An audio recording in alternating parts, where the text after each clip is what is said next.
ये है आज के प्रमुख समाचार। परिवार संग समय बिताना चाहती थी, ट्रोलिंग के बाद ट्विटर छोड़ने पर दिवंगत ब्रिगेडियर की बेटी। तमिलनाडु हेलीकॉप्टर क्रैश में ब्रिगेडियर LM श्रीधर के निधन के बाद अपना ट्विटर अकाउंट डिरेक्ट करने को लेकर उनकी 17 वर्षीय बेटी आशा ने बताया, परिवार संग समय बिताने, भटकाव से दूर रहने के लिए ऐसा किया था। बतौर रिपोर्ट्स यूपी के मुख्यमंत्री योगी आदित्यनाथ के प्रियंका गांधी झाड़ू लगाने योग्य हैं बयान को लेकर बेकार बताने का आसन ट्रोल हुई थी। पहली खराब शादी से निकलने के बाद मां की दूसरी शादी की तस्वीरें।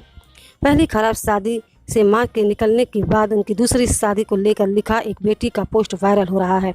ट्विटर यूजर ने अपनी मां को मेहंदी और माला रस्म के वीडियोस शेयर करते हुए लिखा कि पहले वह और उनका 16 वर्षीय भाई परिवार में किसी पुरुष के आने के पक्ष में नहीं थे, लेकिन अब खुश हैं।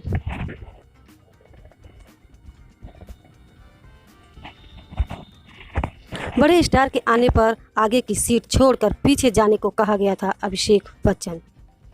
अभिनेता अभिषेक बच्चन ने हाल में एक इंटरव्यू में बताया, मैंने ऐसी स्थिति भी देखी है जब किसी समारोह में बड़े स्टार के आने पर मुझे पहली पंक्ति से उठकर पीछे भेज दिया गया। बकौल अभिषेक यह शो बिजनेस का हिस्सा है, इसे दिल पर नहीं ले सकते, खुद से और मेहनत करने का वादा कर सकते हैं जिससे ऐसा फिर न हो। अमृतसर की घटना के बाद पंजाब में निशान साहिब ने अनादर करने पर हुई एक और शख्स की हत्या। कपूरथला में रविवार को निशान साहिब का अनादर करने के आरोप में भीड़ के एक शख्स को पीट कर हत्या कर दी गई। शख्स ने कथित तौर पर गुरुद्वारे में झंडा हटाने की कोशिश की। इससे पहले शनिवार शाम को स्वर्ण मंदिर में बेदर्बी की कोशिश करने पर शख्स को पीट कर हत्या कर दी गई थी। जैकलीन के माता पिता को मैसेराती व पोर्श और बहन को BMW कार दी। कानमैन सुकेश चंद्रशेखर ने प्रवर्तन निदेशालय के अधिकारियों को बताया कि उसने अभिनेत्री जैकलीन फर्नांडीज की बहन को 180 का लोन और BMW पर तोहफे में दी थी। सुकेश ने जैकलीन के माता पिता को भी मसेराती और पोर्श कार देने की बात कही।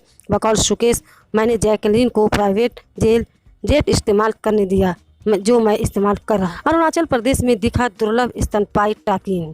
तस्वीर आई सामने। दुर्लभ स्तनपाती टाकिन को हाल ही में पूर्वी कामेंग जिले में देखा गया। सेफा फास्फेट डिवीजन ने इसकी तस्वीर शेयर कर लिखा, पूर्वी कामेंग में कैमरा ट्रैप में पहली बार टाकिन की तस्वीर कैद हुई। अधिक शिकार के कारण international union for the conservation of nature red list में इसे विलुप्त प्राय में सूची में रखा गया है। मुझे गंगा के किनारे बैठकर जीवन चक्र देखने का मौका मिला। भारत की यात्रा पर Keanu Reeves. Hollywood star Keanu Reeves ने एक इंटरव्यू में भारत की अपनी यात्रा को लेकर बताया, जब पहली बार भारत गया मुझे याद है कि मैंने गलियों में घूमकर वहां के शानदार जीवन, गायों और लोगों को देखा। बकौल कियानू, मुझे गंगा के किनारे बैठकर जीवन चक्र को देखने का मौका मिला। लोग मृत्यु का शोक मना रहे थे, अंतिम संस्कार हो रहा था। मैंने अपने दोनों हाथ पांव गंवा दिए। अपने भाई ऋषि राजीव को लेकर रणधीर कपूर ने एक कार्यक्रम में कहा कि वह अपने छोटे भाइयों ऋषि कपूर और राजीव कपूर को बहुत अधिक याद करते हैं। उन्होंने बताया, वे मेरे 2 हाथ थे, बायां हाथ, दाहिना हाथ। मैंने अपने दोनों हाथ गंवा दिए।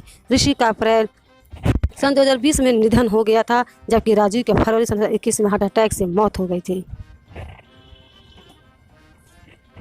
अपने समुदाय के लिए हर शब्द इस्तेमाल किया था, पंडितों के लिए नहीं। जीतन राम सांझी। बिहार के पूर्व मुख्यमंत्री जीवन राम मांझी ने कहा, मैंने पंडितों के लिए नहीं बल्कि अपने समुदाय के लिए हरा शब्द इस्तेमाल किया था। बकौल मांझी, आज एक संस्था के नाम पर करोड़ों रुपए खर्च किए जाते हैं। पहले अनुसूचित जाति के लोगों का पूजा में विश्वास नहीं था, लेकिन अब पंडित उनके घर आते हैं, खाते नहीं हैं लेकिन पैसा लेते हैं। स्वर्ण मंदिर में शख्स ने की बेअदबी करने की कोशिश, पिटाई के बाद हुई मौत। पुलिस ने शनिवार को कहा कि अमृतसर में स्वर्ण मंदिर में गुरु ग्रंथ साहब को अपवित्र करने का प्रयास करने वालों के एक शख्स की पिटाई के बाद मौत हो गई। एक वीडियो में दिख रहा है कि शख्स ने गुरु ग्रंथ साहिब की बेअदबी करने की कोशिश की थी। उसके शव को सिविल अस्पताल भेज दिया। बिहार में नवविवाहिता के कमरे में मारा छापा, सास हुई बेहोश। वैशाली में पुलिस हाल में शराब की तलाश में एक घर पर छापेमारी के दौरान नवविवाहिता के कमरे में घुस गई। उस समय महिला अपने बेडरूम में थी और पुलिस टीम के कथित रूप से कोई महिला पुलिसकर्मी भी नहीं थी। बकौल महिला, इस स्थिति में उसकी सास के बेहोश होने के बावजूद पुलिस ने तलाशी नहीं रोकी। एमपी ने किसान में मंडी के अपने 1 क्विंटल लहसुन में लगाई आग, कहा सही दाम नहीं मिल रहा था। मध्य प्रदेश के एक मंडी में शंकर नामक एक किसान ने अपने 1 क्विंटल लहसुन में शनिवार को आग लगा दी। शंकर ने कहा, मैंने फसल में 25 लाख का निवेश किया था, लेकिन मुझे केवल 1 लाख मिल रहे थे। हम सरकार से कोई बोनस नहीं चाहते, हमें बस फसलों का सही दाम चाहिए। आकाश ने बताया उन क्रिकेटर्स के नाम जिन्हें लखनऊ फ्रेंचाइजी नीलामी में पहले चुन सकती है। क्रिकेटर में कमेंटर बने आकाश चोपड़ा ने बताया कि आईपीएल में मेगा ऑक्शन से पहले लखनऊ फ्रेंचाइजी के राहुल, शाहिद खान और ईशान किशन का हार्दिक पांचाल को अपनी टीम में शामिल कर सकती है। उन्होंने ट्वीट किया, लखनऊ फ्रेंचाइजी सभी सही कदम उठा रही है। बतौर कोच फ्लावर, बतौर मेंटर गंभीर और अब ड्राफ्ट पिक्स का इंतजार है। 1992 में भेजे गए दुनिया के पहले टेक्स्ट मैसेज का NFT नीलाम करेगी वोडाफोन। वोडाफोन ने घोषणा की है कि वह दुनिया के पहले टेक्स्ट मैसेज का NFT नीलाम करेगी। मेरी क्रिसमस लिखे MS को वोडाफोन नेटवर्क पर भेजा गया था और कंपनी ने कर्मचारी रिचर्ड जर्विस ने 3 दिसंबर 1992 को इसे रिसीव किया था। बकौल वोडाफोन अपने इसे मिलने वाली राशि जबरन विस्थापित लोगों की मदद के लिए UNHRC को दे दी जाएगी।